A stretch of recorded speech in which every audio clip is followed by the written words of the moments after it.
forum des sports d'ici. De retour sur le forum des sports d'ici pour parler tennis. Vous pouvez le voir sur le canal 31 de la TNT sur d'ici TV. Il y a une raquette, il y a des balles de tennis un peu partout sur la table. Et puis il y a Fabrice Soru qui est donc conseiller sportif départemental. Bonjour. Bonjour. Bon, alors vous êtes départemental dans le 05, vous faites aussi le 04 et vous êtes aussi membre de la Ligue de Provence, donc ça fait beaucoup de casquettes. C'est ça, plusieurs casquettes pour organiser en fait le tennis départemental et régional. Alors vous êtes venu nous parler d'une compétition qui va commencer très très bientôt, qui a plus ou moins déjà un peu démarré, qui va se passer à Gap. Exactement, qui est l'Open 05, BNP Paribas Open 05, une compétition open, donc comme son nom l'indique, qui est ouverte aux 4e séries, aux 3e séries, aux 2e séries, mais également aux joueurs numérotés français, puisque chaque année depuis maintenant 25 ans, c'est notre 25e édition, on a la chance d'avoir des joueuses et des joueurs qui sont numérotés entre la 30e et la 50e place. Parfois même une année, la 22e joueuse française qui est venue remporter le tournoi. Alors voilà, c'est pour ça que c'est un tournoi très très intéressant. C'est la vitrine, c'est l'événement majeur du tennis dans les Hautes-Alpes. Quand est-ce qu'on peut venir voir des matchs pour les spectateurs qui seraient intéressés de voir des bons services ? Alors, des bons services, ça va commencer donc dimanche prochain avec les premiers classés 3e série, donc classés à 30. Et puis après, progressivement, toute la semaine, tous nos joueurs, on va dire locaux, départementaux, qui vont entrer en lice au fur et à mesure. Et à partir du week-end prochain, on va dire que l'entrée en lice des 2e séries, donc entre le 1er et le 8 mars, les 2e séries de notre comité départemental, plus les meilleurs joueurs nationaux, vont entrer progressivement en course dans le tournoi. Et pour exemple, l'Open 13 qui commence demain a vu ses qualifications ce week-end et certains des joueurs qui ont participé aux qualifications de l'Open 13 seront très certainement parmi les futurs lauréats de l'Open 05. C'est une volonté d'avoir fait un peu coïncider ces deux événements pour essayer de récupérer un petit peu ceux qui ne pouvaient pas y être, ou il n'y a pas eu d'autres fenêtres ? En fait, oui et non. Notre objectif était de le faire pendant les vacances scolaires, donc déjà de notre région, auxquelles s'associent souvent les vacances scolaires de l'Isère et celles de Paris, qui permettent donc à d'autres joueurs, d'autres univers de venir. Et il se trouve que de toute façon, la date de l'Open 13, elle est invariable, elle est toujours à cette période-là, donc ça correspond très très bien. D'accord, ok. Et donc, à cet Open 05, donc ça va se passer, il faut le repréciser, ça se passe même au comité, au comité départemental qui est à Férenne. Voilà. Un petit peu caché derrière le terrain de rugby, mais voilà, il y a 4 terrains couverts. Ouais, voilà. Vous allez réussir à accueillir tout le monde. On attend quand même 4 participants. En plus, il y a plusieurs tournois. 400 participants, voilà. 400 participants, il y a plusieurs tournois. Il y a un tournoi jeune, il y a un tournoi féminin, il y a le tournoi aussi principal. Donc ça fait tout ça 400, avec une dotation globale pour tout le monde de 12 000 euros. C'est-à-dire que pour tout confondu, il y a 12 000 euros à attribuer au vainqueur. Exactement. En général, c'est 1 000 euros pour le vainqueur féminin et le vainqueur masculin. Mais effectivement, comme vous l'avez signalé, il y a également un tournoi jeune pour les 8, 9 et 10 ans jusqu'à 17, 18 ans qui s'associe à ce tournoi Open et qui permet surtout à tous nos enfants d'être une vitrine et de venir voir jouer certains des meilleurs joueurs français tout au long des 15 jours. Et justement, les meilleurs joueurs français sont passés par chez vous, par ce tournoi. Vous avez quelques noms, je crois, à nous citer. Tout à fait. On a eu Michael Audra, on a eu Sébastien Grosjean, on a eu Arnaud Clément qui aujourd'hui est capitaine de l'équipe de France de Coupe Davis. Avec une petite anecdote, il y a quelques années de Arnaud Clément qui étant blessé de la main droite, était venu jouer le tournoi avec la main gauche. Donc il avait eu une assimilation de classement par la fédération et il avait gagné 3 ou 4 classements au-dessus de celui qui lui avait été attribué. Donc c'était un beau spectacle sur le cours numéro 1 du comité. C'est des beaux souvenirs. Est-ce que vous savez déjà qui fera partie de l'élite On ne le sait pas encore. Mon président de comité, Jean-Luc Siragusa, est allé à l'Assemblée générale de la fédération ce week-end. Donc il est peut-être revenu avec quelques noms.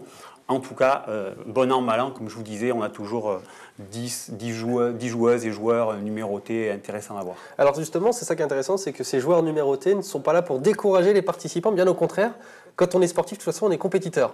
Déjà dans l'âme. Et puis le fait d'avoir ces joueurs numérotés, ça permet à tous les autres échelons, donc les joueurs classés négatifs et puis les meilleures secondes séries, de venir progressivement s'affronter à ces joueurs-là pour éventuellement faire des performances. Alors c'est un tournoi qui fait partie des grands tournois inscrits vraiment aux grands tournois nationaux, quoi. Voilà, c'est ça. Un tournoi qui fait partie du CNGT, donc du Circuit national des grands tournois, qui en plus, cette saison, a obtenu la 2e étoile, donc ce qui prouve la qualité de ce tournoi et ce qui oblige aussi des dotations supplémentaires. Alors comment ça se passe au comité pour organiser ce tournoi? C'est facile chaque année de le réaliser puisque ça demande quand même des investissements financiers, j'imagine, importants, plus que la normale. Alors déjà, investissement financier avec l'aide du conseil régional, du conseil général, de la municipalité de Gap, plus de partenaires privés comme la BNP Paribas ou la Routière du Midi, mais surtout aussi, en dehors du financier, c'est l'entreprise humaine qui est importante et c'est une équipe de bénévoles qui depuis 25 ans œuvrent pour gravir et faire gravir à ce tournoi les échelons nationaux. Alors justement, c'était ma prochaine question. Qu'est-ce qui vous anime au sein du comité pour organiser un événement de cette taille? C'est vrai que c'est donner sa chance à des jeunes joueurs aussi de savoir ce qu'ils valent. Exactement. C'est donner leur chance à nos meilleurs jeunes, mais c'était aussi montrer, en tout cas il y a une vingtaine d'années, montrer que le département des Hautes-Alpes, aussi enclavé soit-il, était capable d'accueillir une compétition de niveau dans un premier temps régional et qui se traduit par une compétition d'un bon niveau national. Je suis désolé, j'ai un petit chat dans la gorge. Excusez-moi. Continuez si vous voulez développer. Alors sinon, c'est vrai que 400 jeunes, ils vont être logés où tout ça? Ça reste dans Gap? Les jeunes donc, sont surtout des locaux qui sont dans le département ou du département voisin, donc ils font des allers-retours. Et ensuite, la dernière semaine, les joueurs venant souvent de ligues voisines sont logés dans les hôtels proches du comité.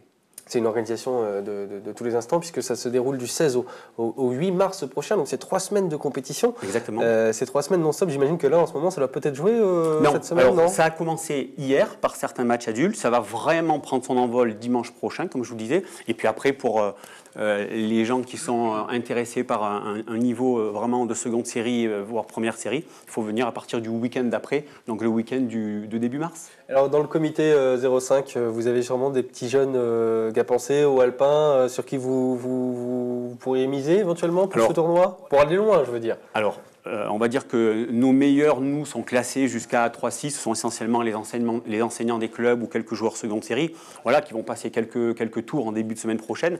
Surtout celui que j'ai envie de citer et qui a été justement un de nos joueurs entraîné par le comité départemental, qui a été formé au tennis club de Briançon, qui ensuite est venu s'entraîner sur Gap. C'est Rémi Boutillier. Qui est parti, comme nos jeunes d'aujourd'hui, à s'entraîner régulièrement 3 fois, 4 fois, 5 fois dans la semaine, et qui aujourd'hui est numéro 48 français. Donc je l'avais eu dernièrement là, sur les réseaux sociaux et je lui avais dit est-ce que tu viendras jouer le tournoi de Gap? Il m'a dit je vais voir un peu en fonction de la programmation de ma saison.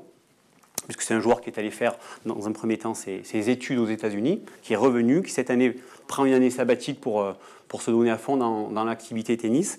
Donc je ne rêve que de le revoir sur les terres gapençaises. Une date pour la finale ou pour les dates clés importantes ce dimanche, ça commence à partir de quelle heure? Alors en général, ça va être du non-stop toute la journée avec des matchs jeunes et des matchs adultes, donc de 9h à 20h, 21h.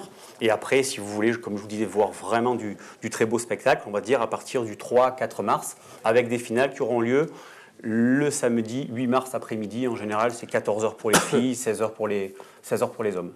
Merci Fabrice Aurue d'avoir été avec nous, membre du comité départemental de tennis, et puis bien sûr pour annoncer l'Open 05 qui va donc prendre son envol vraiment ce dimanche, donc du grand tennis peut-être à voir du côté des terrains du comité, donc à Font-Rennes, à Gap. Voilà. Merci à vous d'avoir été avec nous. Merci beaucoup. Et puis les programmes continuent sur DC TV, sur DC Radio. Le Forum des sports d'ici. Le Forum des sports d'ici.